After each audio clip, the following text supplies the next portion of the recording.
Pass நம்ம இன்னைக்கு எங்கே பாஸ் தங்க போகிறோம்? பிஸ்மில்லா சொல்லாமல் யாராவது வீட்டுக்குள்ளே நுழைவாங்க. அவங்க வீட்டுக்குள்ளே தான் நம்ம இன்னைக்கு தங்க போகிறோம். பிஸ்மில்லா. அஸ்ஸலாமு அலைக்கும்மா.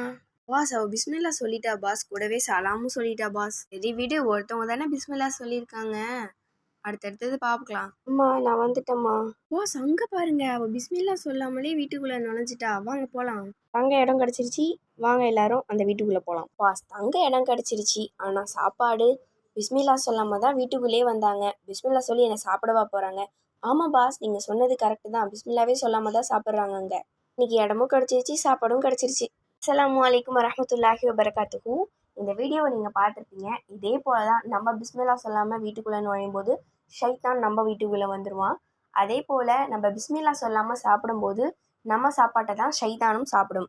நம்ம யாராவது இதை விரும்புவோமா? நம்ம கூட ஷைத்தான் ட்ராவல் பண்ணுறத விரும்ப மாட்டோம். அதனால எந்த ஒரு செயலை ஆரம்பிக்கிறதுக்கு முன்னாடியுமே நம்ம பிஸ்மில்லா சொல்லி தான் ஆரம்பிக்கணும். இந்த வீடியோ பிடிச்சிருந்தா லைக் பண்ணி, ஷேர் பண்ணி, கமெண்ட் பண்ணுங்கள். மறக்காமல் நம்ம சேனலை சப்ஸ்கிரைப் பண்ணிக்கோங்க. உங்களோட ஃப்ரெண்ட்ஸ் அண்ட் ஃபேமிலிஸ்க்கும் இந்த வீடியோ ஷேர் பண்ணுங்கள். கண்டிப்பாக உங்களுக்கு யூஸ்ஃபுல்லாக இருக்கும். இன்ஷா அல்லாஹ் நான் உங்களை அடுத்த வீடியோவில் சந்திக்கிறேன். அஸ்ஸலாமு அலைக்கும் வரஹ்மத்துல்லாஹி வபரகாத்துஹு.